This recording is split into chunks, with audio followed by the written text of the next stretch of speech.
ఈరోజు చాలా మంది సుడులు తిరుగుతున్నాయి. అసలు దేవుని ప్రణాళిక, మహోన్నతుని తీర్మానము ఎందుచేత బాధ చేతను, వెనుపకట్టుల చేతను, చీకటిలోను మన్నంధకారములోను ఏమండి బంధింపబడిన వారే ఆయన ఆయాసము చేత ఎందుకు కృంగ చేయబడుతున్నారు? వారు కూలిండగా సహాయకుడు లేకపోవడం గల కారణమే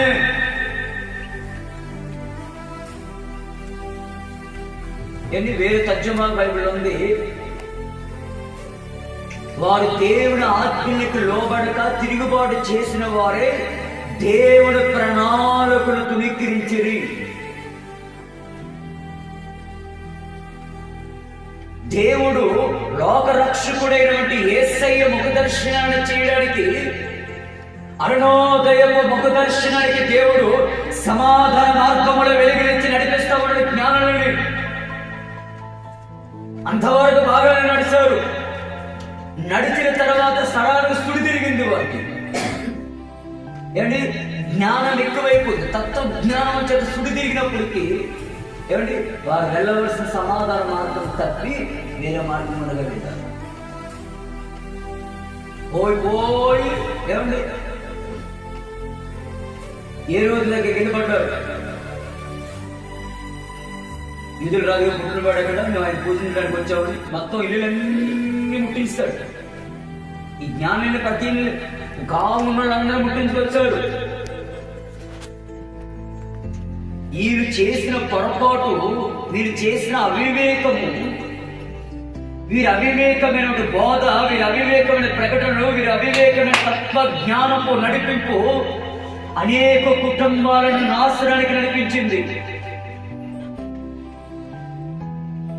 వాడు ఏదో ఏ రోజుకి వెళ్ళివో చెప్పిస్తావో పొంగిపోతాడు. ఏం చెప్పిస్తాడు? వీళ్ళు వెళ్ళి చెప్పగానే ఏమంటే 2 సంవత్సరాల వయసు గల బహుకరులందరినీ ఏ రోజు ఏం చేశాడు? సాధించాడు. దేవుడు యొక్క ప్రణాళిక ఉందా? దేవుడు నడిపించాడటో కాదు. అరుణోదయ ముఖ దర్శనము, నా ప్రభు దర్శనం చేయడానికి జ్ఞానం పిలిచాడు. దేవుడు ప్రణాళికించాడు. వారు వెలుగునిచ్చడానికి, వారి మార్గంలో నడిపించబడడానికి నక్షత్రం కూడా దేవుడు ఇచ్చాడు. నక్షత్రం చూసే కొంతవారు నడిపించబడ్డారు. సరానికి సూర్యుడు అడ్డం తిరిగింది వారికి. ఈరోజు కూడా అనేక మంది సంఘాలు ఏమంటే అనేక మంది ఏమండి తత్వజ్ఞానం చేత దేవుని జ్ఞానాన్ని విడిచిపెట్టి, దేవుని నడిపింపుని విడిచిపెట్టి, దేవుని ఆజ్ఞలకు లోబడక దేవుని యొక్క మహోన్నత తీర్మానాన్ని తుణీకరిస్తూ ఏమిటి సంఘానికి వెళ్ళకపోయినా వెళ్ళకపోయినా ఒకటి బోధిస్తాడు. ఆ రోజుల్లో అపోస్తల కాలం ఇంట్లోనే ఆరాధన చేస్తారు. ఏ కుటుంబానికి ఆ కుటుంబం ఇంట్లో ఆరాధన చేసుకుంటే ఏం పోయిందంటాడు, ఒకటి బోధిస్తాడు. నేను అంటాడు వీళ్ళందరికీ సూర్యులు అడ్డం తిరిగాయి. నేనంటాను చదువు ఎక్కువైపోయి చిన్న మెదడు పగిలిపోయి పెద్ద మెదడు కలిసిపోయి అది తత్వ జ్ఞానమా, దెయ్యపు జ్ఞానమా, లేకపోతే పరిశుద్ధ జ్ఞానమా, పైన వచ్చే ఆ పవిత్రమైన జ్ఞానమా ఏంటో తెలియట్లా. అది దేవుని జ్ఞానమే అయితే, అది పరిశుద్ధ జ్ఞానమే అయితే, అది దేవుని ఆత్మే అయితే, దేవుని ఆత్మ సంఘములకు బోధిస్తున్న మాట ఎబ్రీలలో ఏముందో తెలుసా? ఏమండి ఎబ్రీ 10:24 కొందరు బాడుకుంటున్నారు. అలా మీరు మానుకోవద్దు. ఎలాగా? సమాజముగా కూడట మీరు మానుకోవద్దు.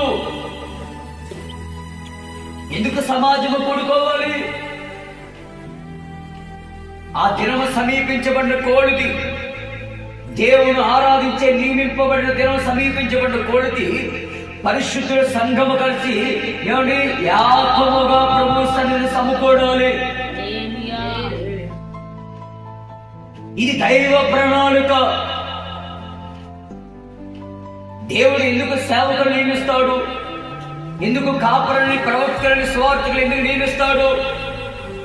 అపోస్తలు ఎందుకు నియమిస్తాడు? ఉపదేశకులు ఎందుకు నియమిస్తాడు? సంఘము దేనికి? దేనికా సంఘం అంటే? కాదుగా, సమాజముగా కూడుకొని ఏమండి దేవుని యొక్క ప్రణాళికలు, దేవుని యొక్క చిత్తము నీలో నెరవేర్చబడి నీవు క్రీస్తు కలిగిన సంపూర్ణత గలవాడుగా సంపూర్ణపరచబడడానికి, పరిశుద్ధులు సంపూర్ణమైనట్లుగా క్రీస్తు శరీరమైన సంఘము క్షేమాభివృద్ధి పొందినట్లుగా ఆయన కొందరిని అపోస్తులుగాను, కొందరు ప్రవక్తలుగాను, కొందరిని సువార్తలుగాను, కొందరిని కాపులుగాను, కొందరిని ఉపదేశకులుగా నియమించాడు. దేనికి? పరిశుద్ధుడు సంపూర్ణమైనట్లును క్రీస్తు శరీరమును సంఘమైన నీవు క్షేమాభివృద్ధి పొందుట కొరకు. గడిగిన అపోస్తలుడు పౌలు అంటున్నాడు ఎబ్రీకి రాస్తూ, కొందరు మానుకుంటున్నారు, అలాగే మానుకోవద్దు, ఆ దినము సమీపించబడిన కోరది మీరు సమాజముగా కూడట మంచిది. సమాజ కూడట మంచిది. ఇది సమాధాన సంబంధమైన మార్గము. ఇది దేవుడితో నిన్ను సమాధానపరిచే మార్గము, అరుణోదయపు దర్శనం అనిపించే మార్గము, వెలుగైన మార్గము, మహోన్నత తీర్మానములకు తగిన మార్గము, దేవుని ప్రణాళిక. ఈరోజు అనేక మంది సుడులు అడ్డం తిరిగి ఎవరి సంఘాలు మానేసుకొని సేవకులు లేరు, ఇళ్లలోనే ప్రార్థన చేసుకుంటారు.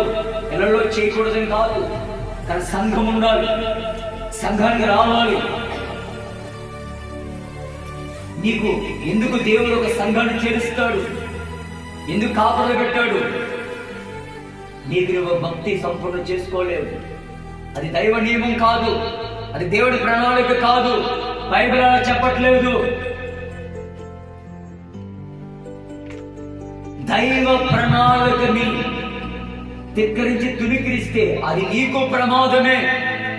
నిన్ను బట్టి నీ కుటుంబాలకి ప్రమాదం, అది నీ ప్రజలకి ప్రమాదం. అది దైవ ప్రణాళికలో సమాధాన మార్గంలో నడవలసిన జ్ఞానులు ఎప్పుడైతే మార్గం తప్పారో, ఏ రోజు దగ్గర సేవకులు, ఉపదేశకులు, ధర్మశాస్త్ర ఉపదేశకులు అందరూ గుర్తించుకొని వచ్చి ఏమంటే ఓడు దొరక ఏమి దొరక్క తిరగ మరలా వ్యతిరేక గౌరవకి వచ్చి అప్పుడు ఆ సమాధాన మార్గం పండుగ అరుణోదయ దర్శనం, మకు దర్శనం, నా ఏసై మకు దర్శనం చేయడానికి చెందారు.